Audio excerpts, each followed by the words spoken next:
गौर से सुनिएगा फज़ाइल सूरह सजदा। सूरह सजदा वो सूरत है जिसे हुजूर सल्लल्लाहु अलैहि वसल्लम ने कसरत से पढ़ा है, इसलिए इसकी फजीलत और बरकत बेपनाह है। हदीस में आता है, हजरत जाबिर रज़ी अल्लाह ताला अन्हु से रिवायत है कि नबी करीम सल्लल्लाहु अलैहि वसल्लम अक्सर सूरह सजदा और सूरह मुल्क पढ़ते और इसके बाद आराम फरमाया करते थे, यानी सो जाते थे। एक और हदीस में है, हजरत इब्ने उमर रज़ी अल्लाह ताला अन्हु से रिवायत है कि रसूलुल्लाह सल्लल्लाहु अलैहि वसल्लम ने फरमाया है कि जिसने इशा मगरिब के दरमियान सूरह सजदा पढ़ी तो गोया उसने लैलतुल क़द्र का क़याम किया। हदीस शरीफ में आया है कि नबी करीम सल्लल्लाहु अलैहि वसल्लम जुमे के रोज नमाज फजर की पहली रकात में सूरह सजदा और दूसरी रकात में सूरह दहर की तिलावत फरमाया करते थे। एक और रिवायत में है कि नबी करीम सल्लल्लाहु अलैहि वसल्लम रात को सोने से पहले रोजाना सूरह सजदा और सूरह मुल्क की तिलावत फरमाया करते थे। ये सूरह हश्र में अपने पढ़ने वाले के लिए खुदा की हुजूर सिफारिश करेगी। अऊज़ु बिल्लाहि मिनश शैतानिर रजीम, बिस्मिल्लाहिर रहमानिर रहीम, अलिफ लाम मीम, तंज़ीलुल किताबि ला रैब फ़ीहि मिर रब्बिल आलमीन, अम यक़ूलूना इफ़्तराहु बल हुवल हक़्क़ु मिर रब्बिका लितुन्ज़िर क़ौमन मा अताहुम मिन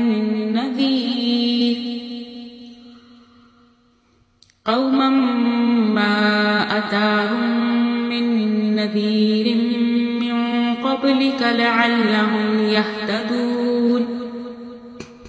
अल्लाहुल्लज़ी ख़लक़स समावाति वल अर्ज़ वमा बैनहुमा फ़ी सित्तति अय्यामिन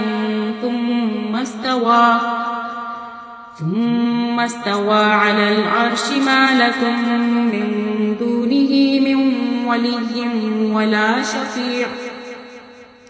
أفلا تتذكرون يدبر الأمر من السماء إلى الأرض ثم يعرج إليه في يوم كان مقداره 1000 سنة مما تعدون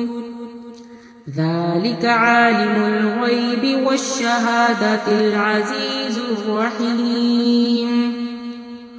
الذي أحسن كل شيء خلقه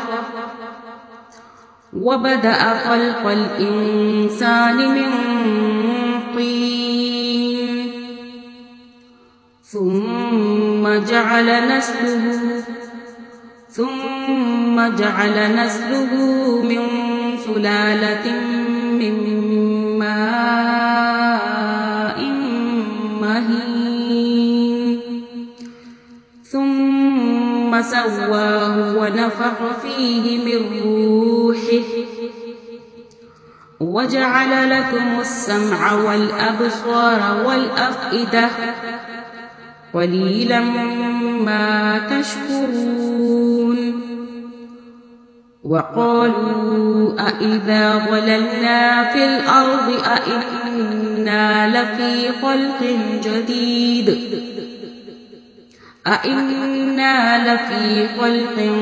جديد بل هم بلقاء ربهم كافرون قل يتوفاكم ملك الموت الذي وكل بكم ثم إلى ربكم ترجعون ولو ترى إذ المجرمون ناكسوا رؤوسهم عند ربهم ربنا أبصرنا وسمعنا فارجعنا نعمل صالحا إنا موقنون ولو شئنا لآتينا كل نفس هداها ولكن حق القول مني حق القول مني لأملأن جهنم من الجنة والناس أجمعين فذوقوا بما نسيتم لقاء يومكم هذا إنا نسيناكم وذوقوا عذاب الخلد بما كنتم تعملون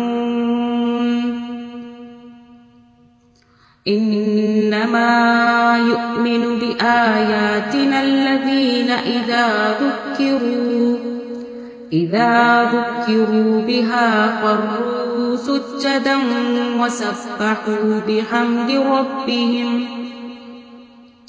وسبحوا بحمد ربهم وهم لا يستكبرون تتجافى جنوبهم عن المضاجع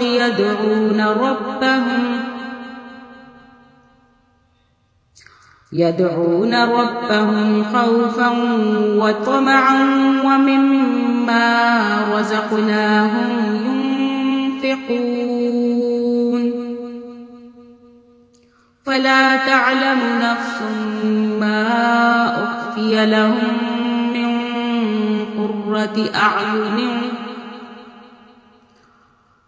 من قرة أعين جزاء بما كانوا يعملون أفمن كان مؤمنا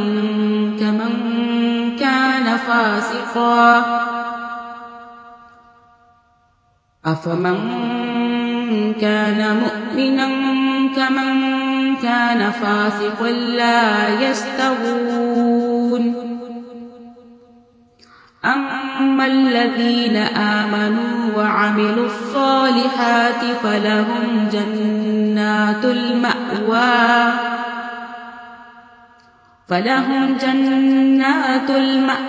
نزلا بما كانوا يعملون وأما الذين فسقوا فمأواهم النار كلما أرادوا أن يخرجوا منها أعيدوا فيها وقيل لهم ذوقوا عذاب النار الذي كنتم به تكذبون ولنذيقنهم من العذاب الأدنى دون العذاب الأكبر لعلهم يرجعون ومن أظلم ممن ذكر بآيات ربه ثم أعرض عنها إنا من المجرمين منتقمون ولقد آتينا موسى الكتاب فلا تكن في مرية من لقائه وجعلناه هدى لبني إسرائيل وجعلنا منهم أئمة يهدون بأمرنا لما صبروا وكانوا بآياتنا يوقنون إن ربك هو يفصل بينهم يوم القيامة فيما كانوا فيه يختلفون أولم يهد لهم كم أهلكنا من قبلهم